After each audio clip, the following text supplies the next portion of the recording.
బారామతిలో జరిగిన ఘోర విమాన ప్రమాదానికి కారణాలు ఏమై ఉండొచ్చో భారత వాయుసేన విశ్రాంత అధికారి పెమ్మసాని రాజేంద్ర ప్రసాద్ ఈటీవీతో ప్రత్యేకంగా వివరించారు. ఆయనతో ముఖాముఖిని ఇప్పుడు చూద్దాం. మహారాష్ట్రలో బారామతి వద్ద జరిగిన ఘోర విమాన దుర్ఘటనలో మహారాష్ట్ర ఉప ముఖ్యమంత్రి అజిత్ పవార్ మృతి చెందారు. ఆయనతో పాటు మొత్తంగా ఈ ప్రమాదంలో 6 మృతి చెందారు. అయితే ప్రమాదానికి గల కారణాలేంటి? ఆయన ఒక చార్టెడ్ విమానంలో ప్రయాణిస్తున్నారు. అయితే విమానం రన్వే వద్ద దిగే సమయంలోనే ఈ ప్రమాదం జరిగినట్లుగా తెలుస్తుంది. అయితే ఇందుకు కారణాలేంటి? విమానం ప్రమాదానికి గల కారణాలేంటి? అసలు ప్రమాదం ఎలా జరిగింది అనే విషయాలపై మనతో పాటు గ్రూప్ కెప్టెన్ పెమ్మసాని రాజేంద్ర ప్రసాద్, అదేవిధంగా భారత వాయుసేన విశ్రాంత అధికారి ఉన్నారు. ఆయన అడిగి మరిన్ని వివరాలు తెలుసుకుందాం. రాజేంద్ర ప్రసాద్ గారు నమస్తే అండి. అంటారు ఈ ప్రమాదానికి గల ప్రధాన కారణం ఏంటంటారు? ఈరోజు బారామతి ఎయిర్ఫీల్డ్లో జరిగినటువంటి ఈ ఫ్యాటల్ ఎయిర్ క్రాష్ చాలా విషాదకరమైందండి. ఈ విమానానికి దీనికి ప్రమాదమైన కారణాలు, ముఖ్యమైన కారణాలు ఇంకా మనకి తెలియరావట్లేదు. అయితే ల్యాండింగ్ టైంలో విమానము లియర్జెట్ 45 అనే దీని విమానం పేరండి. ఇది బొంబార్డియర్ ఎయిర్ క్రాఫ్ట్స్ వాళ్ళు తయారు చేస్తారు. ఇది చాలా సురక్షితమైన విమానం అండి. ఈ విమానము ఎక్కువ మ్యాక్సిమం 8 సీట్స్ ఉంటాయి. దీన్ని ఎయిర్ అంబులెన్స్ గాను, తర్వాత వివిఐపి చార్టర్డ్ ఫ్లైట్ గాను ఉపయోగిస్తుంటారు. ఇప్పటి వరకు చాలా తక్కువ యాక్సిడెంట్స్ జరిగినాయి. మనం చూసుకుంటే గత 2023లో ఇదే విమానము బొంబాయి ఎయిర్పోర్ట్లో ల్యాండ్ అయ్యే టైంలో బ్యాడ్ వెదర్ వల్ల డ్యామేజ్ అయింది, యాక్సిడెంట్ అయ్యి. అప్పుడు ఎవరు చనిపోలేదు. ఇంకా మీరు ఈ విమానం యొక్క క్రాష్ రికార్డ్స్ చూసుకుంటే కూడా చాలా తక్కువ అయినాయండి. ఇప్పుడు మనకి ఫ్యాటల్ క్రాష్ ఈ విమానం అత్యంత ఘోరమైనది జరిగింది మెక్సికోలో జరిగింది. అది కూడా 2003లో ఒకటి జరిగింది.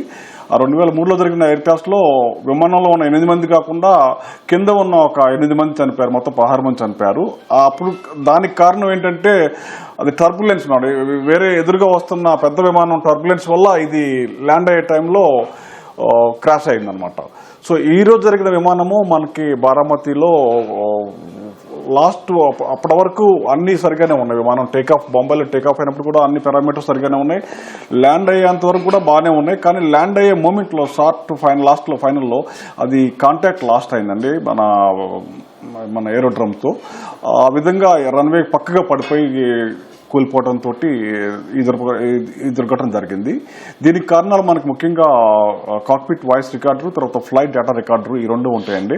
ఈ రెండింటిని అనలైజ్ చేసిన తర్వాత మనకి పూర్తి కారణాలు తెలియవస్తాయి. అయితే ప్రాథమికంగా మనం వెదర్ ఇంపార్టెంట్ అండి. ఈ విమానం చాలా చిన్న విమానము. దీని యొక్క 50 అడుగులు, సుమారు 50 అడుగులు పొడుగు ఉంటుంది, 5 అడుగులు వెడల్పు మాత్రమే ఉంటుంది.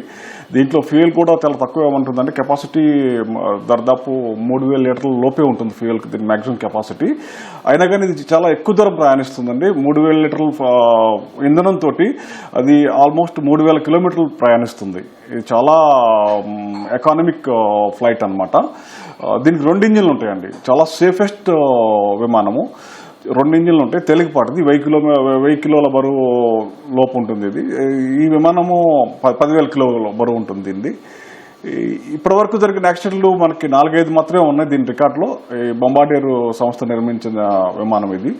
దీనికి కారణాలు మనకి FDR, CDR అనలైజ్ చేసిన తర్వాత మనకు పూర్తిగా తెలివి వస్తాయి. అయితే ప్రాథమికంగా వెదర్ వలన కావచ్చు, లేకపోతే ఏదైనా బర్డ్ హీట్ కావచ్చు, లేకపోతే టెక్నికల్ లోపాలు ఏమైనా ఉంటే అది కూడా 3వ విధమైన కారణం అయి ఉండొచ్చు. బట్ 2 ఇంజిన్లు ఉన్నాయి. అప్పటి వరకు సేఫ్గానే ప్రయాణించింది. ఏమాత్రం కూడా ఏ విధమైనటువంటి డిస్ట్రెస్ కాల్ ఇవ్వలేదు. ల్యాండ్ అయ్యే టైంలో సడన్గా అవటం అనేది ఇది చాలా దురదృష్టకరం. ఇంతకుముందు మన అహ్మదాబాద్లో కూడా అదే విధంగా ఎట్లా జరిగిందో ఈ విమానం కూడా ఈ ల్యాండ్ అయ్యే టైంలో జరగటం మనకి చాలా దురదృష్టకరం అండి. అసలు ఇటువంటి ప్రమాదాలు ఎందుకు జరుగుతుంటాయండి? కారణాలు ఏంటి? గతంలో మనం అహ్మదాబాద్లో కూడా జరిగిన విమాన ప్రమాదంలో 100 మంది చనిపోయారు. అసలు ఎందుకు జరుగుతుంటాయి? కారణాలు ఏంటి? పూర్తిగా సాంకేతిక లోపమేనా, ఏమైనా మానవ తప్పిదాలు కూడా ఏమైనా ఉంటాయా? దీనికి పలు రకాల కారణాలు ఉంటాయండి. హ్యూమన్ ఎర్రర్ అనేది ఒకటండి. హ్యూమన్ ఎర్రర్, పైలట్ ఎర్రర్ ఒకటి ఉంటుంది. Human error non pilot technical ఈ విధంగా. సో అది ఒకటి హ్యూమన్ ఎర్రర్ అనేది పైలట్ ఎర్రర్ కూడా. ఇంతకుముందు మెక్సికోలో జరిగిన విమానంలో వాళ్ళు ఇదే విమానంలో ఏంటంటే పైలట్ ఎర్రర్గా నిర్ణయించారు. ఆ పైలట్ పూర్తిగా తర్ఫీదు పొందలేదు, దీనికి సర్టిఫికేట్ మ్యానిపులేట్ తీసుకొచ్చారు. అందుకే టర్బులెన్స్ లో కూడా ఎయిర్ క్రాఫ్ట్ ని కంట్రోల్ చేయలేకపోయాడు అని తేలింది అప్పుడు. ఇది 2003లో మెక్సికోలో జరిగిన ఇదే లియర్ జెట్ 45 విమానంలో ప్రయాణికులతో పాటు కింద ఉన్న 8 మంది కూడా చనిపోయారు. దానికి కారణం అప్పుడు పైలట్ ఎర్రర్ గా వాళ్ళు నిర్ధారించారు. సో దీంట్లో కూడా మనం సిడిఆర్ తర్వాత వాయిస్ రికార్డర్ ఇవన్నీ అనలైజ్ చేసిన తర్వాత మనం చెప్పగలము పైలట్ ఎర్రర్ అనేది కూడా ఒక కారణం అయి ఉండొచ్చు, తర్వాత టెక్నికల్ ఫెయిల్యూర్ కూడా అయి ఉండొచ్చు, బాడీ హీట్ అయి ఉండొచ్చు, ముఖ్యంగా వెదర్ కూడా అయి ఉండొచ్చు. చాలా తేలికపాటి విమానం అండి, చిన్న గాలులకి వర్షాలకు కూడా ఇది ఇంపాక్ట్ అవడానికి కారణాలు ఉన్నాయి. అదే టైంలో బొంబాయిలో వర్షం పడుతున్నట్టు తెలుస్తుంది మనకి. సో వెదర్ కూడా ఒక కారణం అయి ఉండొచ్చు. ల్యాండింగ్ టైంలో వెదర్ వల్ల అది డ్రిఫ్ట్ అయిపోయి కోల్టానికి కూడా చాలా ఛాన్స్లు ఉన్నాయి. ఇప్పుడు ప్రాథమికంగా మనం చూస్తుంది ఏంటంటే ఏమన్నా హై విండ్స్ తర్వాత వెదర్ వల్ల అది ల్యాండ్ అయ్యే టైంలో ఫైనల్ ల్యాండ్ అయ్యే టైంలో డ్రిఫ్ట్ అయిపోయి వెళ్ళిపోవచ్చు. తేలికపాటి విమానం ఇది. అదే ప్రధానంగా ఇప్పుడు మరోవైపు ఇది వివిఐపీలు కావచ్చు, రాజకీయ నాయకులు కావచ్చు, ప్రముఖులు కావచ్చు, వీరంతా కూడా ప్రయాణించే విమానాల్లో భద్రతా పరంగా ప్రమాణాలు ఏ విధంగా ఉంటాయి? అన్ని రకాల ప్రమాణాలు పాటిస్తారా? తప్పకుండా అండి. విమానయాన సంస్థలు అనేవి వాళ్ళంతా వాళ్ళు ప్రయాణించడానికి కుదరదండి. ఇప్పుడు మనకైతే ప్రైవేట్ బస్ ఆపరేటర్స్ ఎలా ఉంటారంటే వాళ్ళంతా వాళ్ళు ఎక్కడి నుంచి ఎక్కడికి వెళ్ళడానికి పర్మిషన్ ఉంటుంది. ఆల్ ఇండియా పర్మిషన్, తర్వాత ఆల్ ఆంధ్రాలో పర్మిషన్. ఇట్లా డీజీసీ అనేది మొత్తం విమానాలను నియంత్రిస్తుందండి. ఒక విమానం ఇప్పుడు బొంబాయి నుంచి ఇప్పుడు బారామతి రావాలంటే వీళ్ళు ఫ్లైట్ ప్లాన్ చేయాలండి. ఫ్లైట్ ప్లాన్ చేసి ఎయిర్ డిఫెన్స్ క్లియరెన్స్ తీసుకోవాలండి. ఇది ఎంత హైట్లో ప్రయాణించాలి, ఏ టైంలో ప్రయాణించాలి, ఏ టైంలో ల్యాండ్ అవ్వాలి, ఇవన్నీ ముందే ప్రీ డిటర్మైన్ అయి ఉంటాయండి. కాబట్టి మనకి ప్రమాదాలు జరగడానికి నివారించడానికి కూడా ఈ ముందు తీసుకునేటువంటి ఈ ఫ్లైట్ ప్లాన్ అప్రూవల్స్ ఏవైతే ఉంటాయో ఇవన్నీ తప్పనిసరిగా వాళ్ళు పాటించాలి. అలాగే ప్రమాణాలు డీజీసీఏ నిర్ణయించినట్టు ఆ ఎయిర్ క్రాఫ్ట్ మెయింటెనెన్స్ షెడ్యూల్స్ కంపల్సరిగా వాళ్ళు ఫాలో అవ్వాలి. అలాగే పైలట్స్ కూడా బిఫోర్ టేకింగ్ ఆఫ్ వాళ్ళకి మెడికల్ చెకప్స్ ఉంటాయి, వాళ్ళ పనితీరు, తర్వాత అలాగే టెక్నికల్ స్టాఫ్ కూడా వాళ్ళు ఉంటేనే అప్పుడు ఎయిర్ క్రాఫ్ట్ క్లియర్ అవుతుందండి. సో ఇవన్నిటి క్రమశిక్షణ అనేది తప్పనిసరిగా రూల్స్ అన్ని కూడా ప్రైవేట్ చార్టర్డ్ కూడా వర్తిస్తాయండి. అయితే మరోవైపు ఈ తరహా ఇప్పుడు బొంబార్డ్ విమానము అన్నారు. ఇప్పుడు ప్రయాణికులు సాధారణ ప్రయాణికులు ప్రయాణించే విమానానికి ఈ విమానానికి తేడా ఏంటి? దీంట్లో ఎంతమంది ప్రయాణికులు ప్రయాణించే అవకాశం ఉంటుంది? ఇది చాలా తేలికపాటి చిన్న విమానం అండి, చార్టెడ్ ఫ్లైట్స్ అంటాం కదా. దీంట్లో మాక్సిమం సీట్స్ 8 ఉంటాయండి. మాక్సిమం 8 నుంచి 9 వరకు ఉంటాయి. పైలట్స్ 2 ఉంటారు. 2 ఇంజిన్స్, ట్విన్ ఇంజిన్ ఫ్లైట్, చాలా చిన్నది. దీన్ని ముఖ్యంగా ఎయిర్ అంబులెన్స్ ఎవరైనా పేషెంట్స్ ఇప్పుడు రిమోట్ ప్రాంతాల్లో పేషెంట్స్ మంచి హాస్పిటల్స్ లేకపోతే అక్కడి నుంచి వాళ్ళని చేరవేస్తారు ఎక్కువ ఉపయోగిస్తుంటారు మన ఇండియాలో. అలాగే వివిఐపీస్ కూడా ఉపయోగిస్తారు. ఎందుకంటే ఒకసారి ఫ్యూయల్ నింపుకుంటే ఇది ఫ్యూయల్ కూడా కెపాసిటీ చెప్పాను 3000 లీటర్ల కంటే 6,000 పౌండ్స్ ఫ్యూయల్ ఉంటుందండి. ఏవియేషన్ ఫ్యూయల్ ఏటీఎఫ్ అంటారు. అంటే దాదాపు 3000 లీటర్ల కంటే తక్కువ. దీంతో అది విమానము 2000 మైల్స్ ప్రయాణిస్తుందండి. 2000 మైళ్ళు అంటే మనకి ఈ చివరి నుంచి ఆ చివరికి ఇండియాలో ప్రయాణించగలదు వితౌట్ నాన్ స్టాప్. ఆ తక్కువ ఫ్యూయల్ తోటి, అంటే కిలోమీటర్కి 1 లీటర్ ఖర్చుతోటి ఈ విమానం ప్రయాణించగలదు. అంత లో economy fuel economy fighter chartered flight అనమాట ఇది. ఈ బొంబార్డియర్ అనే సంస్థ కెనడాలో బేస్డ్ సంస్థ తయారు చేస్తుంది. మంచి విమానయాన సంస్థే. ఈ విమానం ఇప్పటివరకు చూసుకుంటా కానీ యాక్సిడెంట్ రేట్లు తక్కువే, కానీ చిన్న తేలికపాటి విమానం. కాకపోతే పైలట్స్ ఇప్పుడు వెదర్ కానీ బర్డ్స్ హిట్ కానీ చాలా దీనికి అవుతుంది. దీని స్పీడ్ కూడా బాగానే ఉంటుందండి, 800 కిలోమీటర్ల వరకు ప్రయాణించగలదు పర్ అవర్. కాబట్టి ఈ విమానం చాలా తేలికపాటి విమానము. పొడుగు కూడా సుమారు 50 అడుగులు పొడుగు ఉంటుంది. వెడల్పు 5 అడుగులు ఉంటుంది. హైట్ కూడా 4.5 అడుగులే ఉంటుంది. చిన్నపాటి విమానము.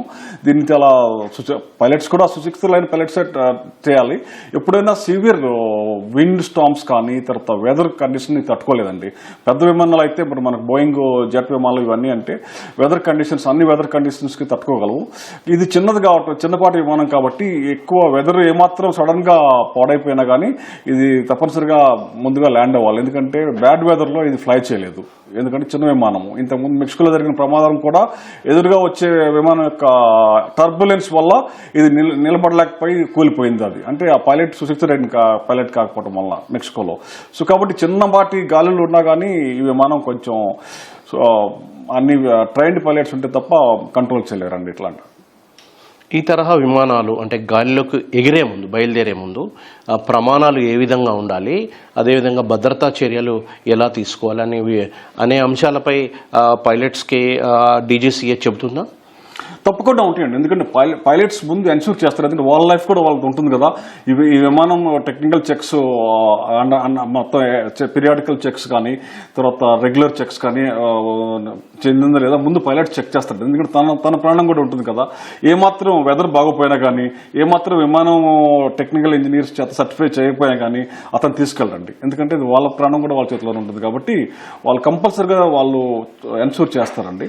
అలాగే వివిఐపీస్కి ఉన్నారు కాబట్టి తప్పకుండా చెక్స్ ఉంటాయి. చెక్స్ అండ్ బ్యాలెన్సెస్ అనేవి 100% ఉంటాయండి. దీంట్లో మాత్రం ఏ మాత్రం అపోహ ఉండదు. ఏదంటే అట్లా పైలట్ వచ్చి విమానం తీసుకెళ్ళటం అనేది కుదరదు. అది ఈ తరహా ప్రమాదాలు జరగకుండా మనం గతంలో కూడా చాలా జరిగాయి. ఎంతోమంది ప్రముఖులు మృతి చెందిన సందర్భాలు కూడా ఉన్నాయి.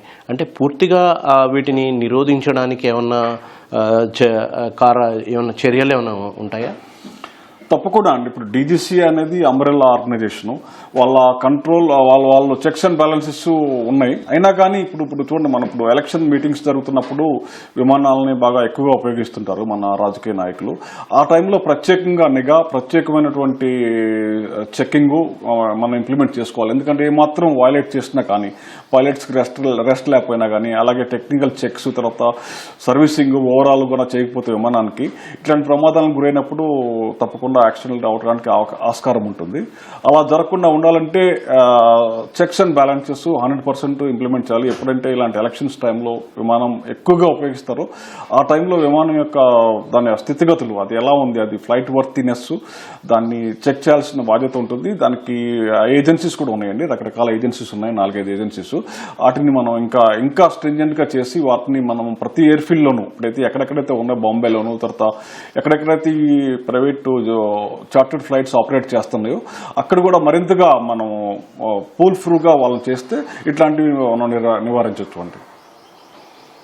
అయితే ప్రధానంగా ఇందుకు విమాన ప్రమాదానికి రకరకాల కారణాలు అయి ఉండవచ్చని విశ్రాంత వాయుసేన అధికారి రాజేంద్ర ప్రసాద్ చెబుతున్నారు.